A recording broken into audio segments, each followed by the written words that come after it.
તેષામિતિતમુ ભાવવધાર્ય ઘોરમ તમ બ્રહ્મદંડમ નિવારણમ અસ્ત્રપૂગૈઃ સદ્યો હરેરનુચરાવરુ વિભ્ય તતસ્ત પતાતમતિ કાતરેણ તેષામ તે ચાર કુમારોનું ઈતિ એ પ્રમાણે ઈરિતમ કહેલું કથન ઉભો બંને દ્વારપાળોએ અવધાર્ય જાણીને ઘોરમ ભયંકર તમ તે બ્રહ્મદંડમ બ્રાહ્મણનો શાપ અનિવારણમ પ્રતિકાર ન કરી શકાય એવા અસ્ત્રપુગૈઃ કોઈ પણ પ્રકારના શસ્ત્ર વડે સદ્ય તરત જ હરેઃ ભગવાનના અનુચરો ભક્તો ઉરુ ઘણા બિભ્યત ભયભીત બન્યા તત પાદગ્રહો તેમના પગ પકડીને અપતતામ નીચે પડ્યા અતિ કાતરેણ અત્યંત દીન ભાવે. અનુવાદ: ભગવાનના જે ખરેખર ભક્તો જ હતા એવા વૈકુંઠના તે દ્વારપાળોએ જાણ્યું કે બ્રાહ્મણો તેમને શાપ આપવાના છે, ત્યારે અત્યંત ભયભીત થઈને અતિ દીન ભાવે ચિંતાયુક્ત થઈ બ્રાહ્મણોના પગે પડ્યા, કારણ કે બ્રાહ્મણના શાપનો પ્રતિકાર કોઈ પણ પ્રકારના શસ્ત્ર વડે થઈ શકે નહીં. ભાવાર્થ: દ્વારપાળોએ જોકે આકસ્મિકપણે બ્રાહ્મણોને વૈકુંઠના દરવાજે પ્રવેશતા રોકીને ભૂલ કરી હતી, તેમ છતાં તેમને શાપની ગંભીરતાનું તરત જ ભાન થયું હતું.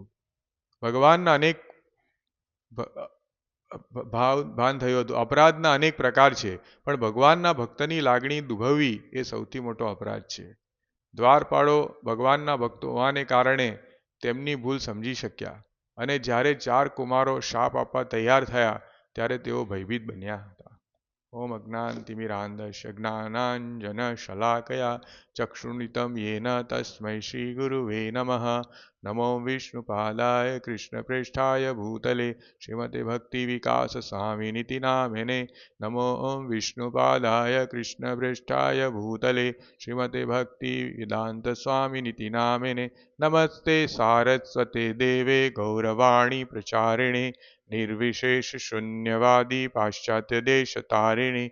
જય શ્રી કૃષ્ણ ચૈતન્ય પ્રભુ નિત્યાનંદ શ્રી અદ્વૈત ગદાધર શ્રીવાસાદિ ગૌર ભક્તવૃંદ. હરે કૃષ્ણ કૃષ્ણ કૃષ્ણ હરે હરે, હરે રામ રામ રામ હરે हरे. तो सभी भक्तों का स्वागत है भगवत कक्षा में. तो हम ये वर्णन देख रहे हैं कि कैसे चार कुमार पूरा आध्यात्मिक जगत में प्रवेश करके जब वैकुंठ के द्वार पे खड़े हैं तो द्वारपालोને ત્યારે દ્વારપાળો એમને અટકાવ્યા અને આકસ્મિક રીતે અટકાવ્યા. હવે એ પણ ભગવાનના ભક્તો જ હતા, પરંતુ આખી લીલાનું સર્જન થાય છે અહીં ભગવાનની ઈચ્છા પ્રમાણે. તો અહીં ખૂબ જ સુંદર રીતે સમજાવ્યું છે કે અપરાધ જે છે એનું કેવી રીતે થઈ શકે અપરાધ, અને આપણે કેવી રીતે ભક્તોનો જે અપરાધ થાય છે એનું કોઈ નિવારણ નથી. અહીં બોલે છે આ શ્લોકમાં કે ભગવાનના જે ખરેખર ભક્તો છે એવા વૈકુંઠના દ્વારપાળોએ જાણ્યું કે બ્રાહ્મણો એમને શાપ આપવાના છે. બ્રાહ્મણોને જતા અટકાવ્યા, ચાર કુમારો જે બ્રાહ્મણ ઋષિ હતા. તો જેવા એમને અટકાવ્યા એટલે એમને શાપ આપવા માટે તૈયાર થયા.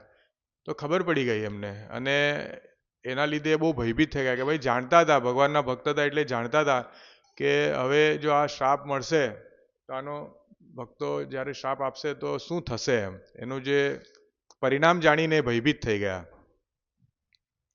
અને ચિંતાતુર થઈને બ્રાહ્મણોના પગે પડ્યા, કારણ કે બ્રાહ્મણના શાપનો પ્રતિકાર કોઈ પણ પ્રકારના શસ્ત્ર વડે થઈ શકતો નથી.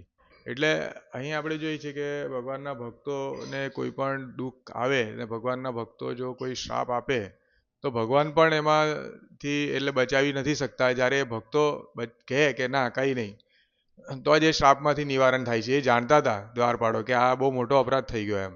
ભગવાનના ચરણમાં અપરાધ થાય તો કદાચ ભગવાન આપણને માફ કરી દે, પણ ભક્તોનામાં અપરાધ થાય તો ભગવાન માફ નથી કરી શકતા જ્યાં સુધી ભક્તો એ વસ્તુનું નિવારણ કરે. એટલે દ્વારપાળો અહીં લખ્યું છે કે દ્વારપાળો એ ભગવાનના ભક્તો જ હતા, એટલે એમને તરત જ ભૂલ એમને પકડાઈ. એટલે આ પણ એક ઇમ્પોર્ટન્ટ મુદ્દો છે કે ભક્તો જાણે છે કે કોઈ પણ બીજા ભક્તોનો અપરાધ નહીં કરવો જોઈએ. જો અનાયાસે કોઈ કારણસર આકસ્મિક રીતે થઈ જાય તો આપણે તરત જ રિયલાઇઝ થવું જોઈએ કે આ મારાથી ભૂલ થઈ છે. કારણ કે અભક્તને એ ખબર નહીં પડે, પણ ભક્તોને ખબર પડે. આપણે ભૌતિક જગતમાં છીએ, ક્યારેક એવું બને બી ખરું કે આપણાથી કોઈ અપરાધ પર તરત જ માફી માંગી લેવી. જેવી રીતે અહીં જે દ્વારપાળોએ કર્યું, પણ દ્વારપાળો વૈકુંઠમાં રહેતા હતા, ભગવાનની સેવામાં જ હતા, એટલે એવું એમની કોન્શિયસનેસ તો બહુ ઉચ્ચ હતી, પણ આકસ્મિક રીતે ભગવાનની લીલાના ભાગરૂપે એમણે આવું કર્યું. પણ આમાંથી આપણને જાણવા શું મળે છે કે તરત જ માફી માંગી લેવી જોઈએ. તરત જ કોઈ કારણસર આપણે મતભેદ પડે, પોસિબલ છે, કારણ કે આ બધા ભૌતિક જગતમાં રહીએ છીએ, પરંતુ આપણે દ્વારપાળોની જેમ અનુસરવું જોઈએ કે આપણે લાગે કે મારાથી ભૂલ થઈ, તરત જ માફી. એવું નહીં કે પછી આપણે પોતાના અહંકારને સંતોષવા માટે આપણે કે ભલે હું તો સાચો જ છું એમ કરીને નહીં, આપણે ભૂલ સ્વીકારીને તરત જ માફી માંગવી જોઈએ, અથવા તો કોઈ બી શિક્ષા ગુરુ કે આપણા ગુરુ મહારાજને વાત કરીને. કારણ કે આ બહુ ઇમ્પોર્ટન્ટ છે. તો અહીં શિલા પ્રભુજી લખે છે કે અપરાધના ઘણા પ્રકાર છે. દાખલા તરીકે આપણે નામા અપરાધ છે, બીજા ઘણા બધા અપરાધના પ્રકાર છે. ભક્તિ વખતે આપણે અપરાધ થાય છે, પણ ભગવાનના ભક્તની લાગણી દુભાવવી એ સૌથી મોટો અપરાધ છે. એટલે અહીં આ વસ્તુ આપણે જોવું જોઈએ કે આપણે ભક્તોના સંગમાં રહીએ છીએ, કોઈ ભક્તની લાગણી આપણાથી દુભાવવા નહીં, એનું ખાસ કાળજી રાખવાની.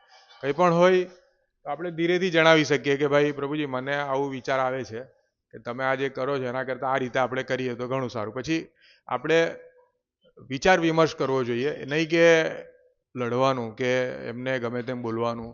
આ બહુ ઇમ્પોર્ટન્ટ છે, કારણ કે આ બધા સરખા નથી. ભક્તિના લેવલમાં કોઈ કનિષ્ઠ અધિકારી છે, મધ્યમ અધિકારી છે, કોઈ ઉત્તમ અધિકારી છે, એટલે મતભેદ રહેવાના. પરંતુ મતભેદને સમજણથી, આપણે વાતચીતથી, કોઈની લાગણી દુભાવ્યા વગર આપણે એનું સોલ્વ કરવું જોઈએ. દ્વારપાળો ભગવાનના ભક્તો આને કારણે ભૂલ સમજી શક્યા. જ્યારે 4 કુમારો શાપ આપવા તૈયાર થાય છે ત્યારે તેઓ ઘણા ભયભીત થઈ જાય છે. તો અહીં આપણે જોઈએ છે બે એક પ્રસંગ છે, નાના આપણે લઈશું.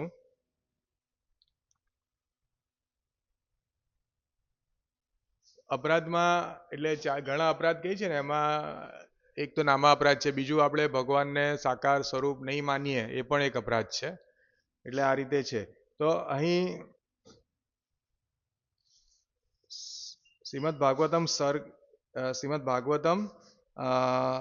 સ્કંદ 1 અધ્યાય 18 શ્લોક સંખ્યા 47 કહ્યું છે કે ભગવાન अपने शुद्ध भक्त की निंदा करने वाले को कभी क्षमा नहीं करते, अतः मूर्ख श्रृंगी ने एक राजा को श्राप देकर न केवल पाप किया अपितु મહાનતમ અપરાધ બી કિયા થા. એટલે શૃંગી જે છે, જ્યારે આપણે જોઈએ છે કે શ્રીમદ ભાગવતમનું જે આખું શ્રીમદ ભાગવતમનું અવતરણ થાય છે સુખદેવ ગોસ્વામી મહારાજ દ્વારા, તો એનું જે શરૂઆતમાં છે કે જ્યારે જે બ્રાહ્મણ પુત્ર છે તો એ પરીક્ષિત મહારાજને શ્રાપ આપી દે છે. તો એનું આ શ્લોક છે કે ऐसे अवसर, प्रभुपाद जी तात्पर्य में लखे છે કે ऐसे अवसर आते हैं जब कोई ब्राह्मण क्रोधपूर्वक अपने अधीनस्थ क्षत्रिय या वैश्य आदि को श्राप दे सकता है. બ્રાહ્મણ શ્રાપ આપી શકે વૈશ્ય કે શૂદ્રને. અહીં પણ એ રીતે જોયું છે કે બ્રાહ્મણ પુત્રો હતા, श्राप आपी सके छे. लेकिन महाराज परीक्षित के मामले में ऐसा कोई आधार नहीं था. जैसा कि पहले ही बताया जा चुका है कि मूर्ख बालक ने ब्राह्मण पुत्र होने के अहंकार के कारण ऐसा किया था, और इस प्रकार वह ईश्वर के विधान द्वारा दंड का भागी बना. भगवान अपने शुद्ध भक्त की निंदा करने वाले को कभी क्षमा नहीं करते हैं.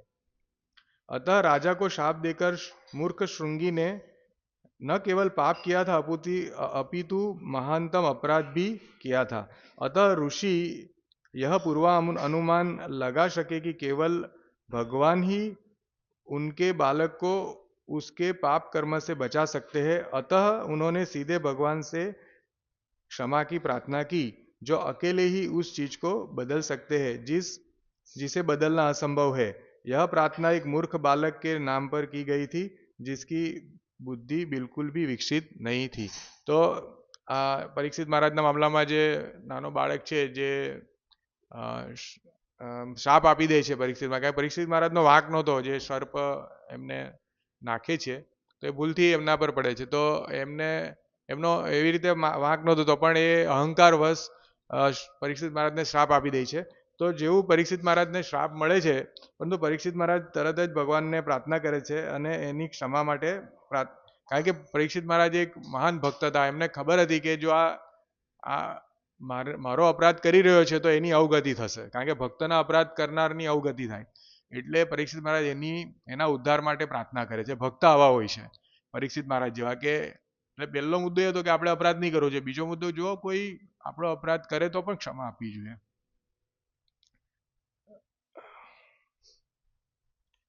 भक्ति के बल पर जानबूझकर पाप करने की यह मानसिकता नामनो बलाद यस्य ही पाप बुद्धि कहलाती है, और भक्ति के निर्वहन में यह सबसे बड़ा अपराध है. श्रीमद् भागवतम स्कंद 2 अध्याय 4 श्लोक संख्या 15 में आ वस्तु की थी कि भक्ति के रूप में ही कोई मंदिर में भगवान की स्वरूप की पूजा कर सकता है या मस्जिद या गिरजाघर में भगवान की भक्तिपूर्ण प्रार्थना कर सकता है. पापों के फलों से मुक्ति अवश्य मिलती है, बशर्त यह इस बात का ध्यान रखे कि मंदिर में पूजा करके या गिरजा करके प्रार्थना करके पापों के फलों से मुक्ति पाने की आशा में स्वेच्छा से पाप न करे. એટલે આ એક બીજો મુદ્દો છે આમાં, કે અપરાધ જે કરીએ આપણે, પાપો કરીએ, તો ઘણા શું વિચારે કે આપણે રોજ મંદિરે જઈએ જ છે, ભગવાન આપણને પાપમાંથી મુક્ત કરી દેશે. એવું નહીં. એ પણ એક પ્રકારની ભૂલ ધારણા કે ભગવાનના બળ પર પાપ નહીં કરવું જોઈએ. આપણે કોઈ ભગવાનના નામ, આપણે અપરાધ છે ને કે નામ કે બલ પે પાપ કરના, નામમાં બહુ પાવર છે, બહુ નામકારી બહુધા નિજ સર્વશક્તિ. ભગવાને પોતાની સર્વશક્તિ, નામ અને ભગવાન અભિન્ન છે, પરંતુ એનો અર્થ એવો નથી કે આપણે ચલો રોજ ભગવાનને પ્રાર્થના કરીએ છીએ, આપણે રોજ 16 માળા કરીએ છીએ તો આપણે કંઈ પણ કરી શકીએ, ભગવાન આપણને મુક્ત કરી દેશે, એવું નથી. એટલે આપણે એ પણ જાણવું જોઈએ કે આપણે ડેલી વ્યવહારમાં ભલે આપણે પૂજા કરતા હોઈએ, આપણે ધ્યાન, આપણે સાધના બધું કરતા હોઈએ, તો એનાથી પણ અહંકાર આવી શકે અને આપણને એવું લાગે છે કે આપણે સર્વસ્વ છીએ, હું અને ભગવાન, બીજા કોઈ નહીં. એવું નહીં. આપણે બધા ભક્તો જે પણ લાગેલા છે ભક્તિમાં, એને સંપૂર્ણ રીતે સન્માનથી આપણે આપણી ભક્તિ કરીએ. ભગવાનને એમના ભક્તો બહુ વહાલા છે. એટલે આ એક બીજો મુદ્દો છે કે આપણે ભલે બહુ આગળ વધી જઈએ ભક્તિમાં, તો પણ આપણે પોતાને તો એવું જ સમજવાનું કે મારે ભક્તોની સેવા કરવાની છે, મારે ભગવાનની સેવા જેટલી મારાથી થાય વધારે ને વધારે કરવાની છે. તો નહીં તો એ પણ અપરાધ થશે.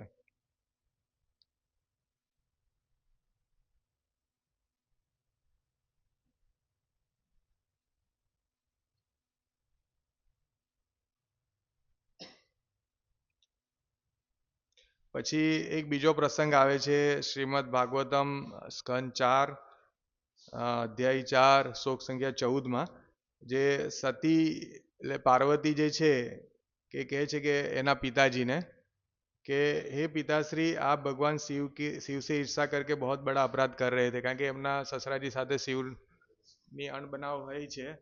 તો એ સતી માતા જે સંપૂર્ણ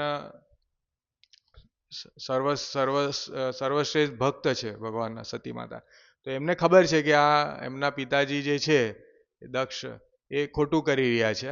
એટલે એમને સમજાવે છે. તો આવી રીતે આપણે સમજાવી શકીએ કે એમને સમજાવે છે कि शिव की ईर्षा नहीं करो, जिसका नाम शिव और वा से बना है. शी और वा, ये दोनों अक्षरों से मिलके समस्त पाप कर्मों को शुद्ध करने वाला है. शी એટલે શુદ્ધ કરવું, વા એટલે કર્મ. એટલે ભગવાન શિવ જે છે એ બધા પાપ કર્મથી શુદ્ધ કરે છે. उनकी आज्ञा की कभी भी उपेक्षा नहीं करनी चाहिए. भगवान शिव सदैव शुद्ध है और आपके अतिरिक्त कोई भी उनसे ईर्षा नहीं कर सकता.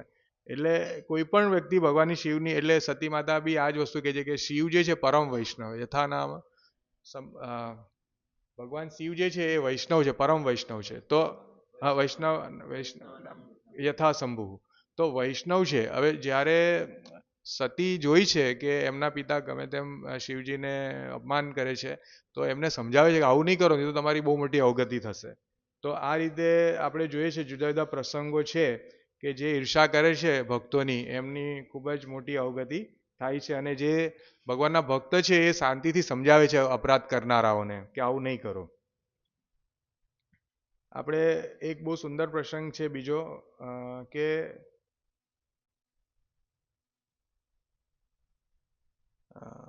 ધ્રુવ મહારાજના કેસમાં એમની જે માતા જે છે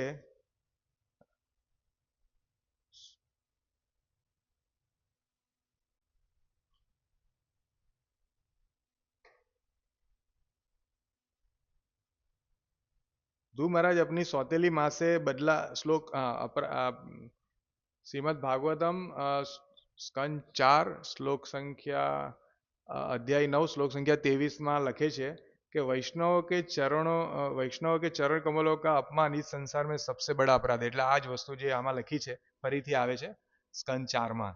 એમાં ધ્રુવ મહારાજની વાર્તા વખતે तो ध्रुव महाराज जे छे अपनी सौतेली माँ का बदला लेने की भावना से भगवान की खोज करने के लिए वन में आ जाते हैं. उनकी सौतेली माँ ने ध्रुव का अपमान किया था, जो कोई साधारण व्यक्ति नहीं थे बल्कि एक महान वैष्णव थे.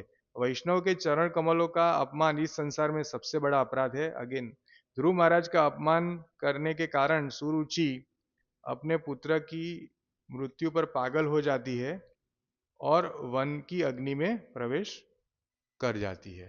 તો આ રીતે સુરુચિ છે એ ધ્રુવ મહારાજનું અપમાન કરે છે અને એને કહે છે કે તારે જો તારા પિતાજીના ખોળામાં બેસવું હોય તો તારે તો બહુ મોટું તારે ભગવાનનું સામ્રાજ્ય પ્રાપ્ત કરવું પડે અને એના જેવો તું બને તો જ. એટલે ધ્રુવ મહારાજ તરત જંગલમાં ચાલ્યા જાય છે. તો એ બહુ મોટો અપરાધ થઈ જાય છે સુરુચિથી, કારણ કે ધ્રુવ મહારાજ પરમ વૈષ્ણવ હતા.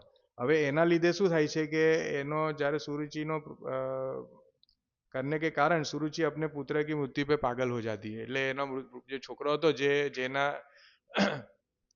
જેની ઈર્ષાને કારણે એટલે એના છોકરાને જ બેસાડવો હતો એને એના પિતાજીને ખોળે સુરુચિને ધ્રુવ મહારાજને દૂર કરવા હતા. એટલે પછી શું થાય છે કે એના છોકરાનું મૃત્યુ થઈ જાય છે સુરુચિના.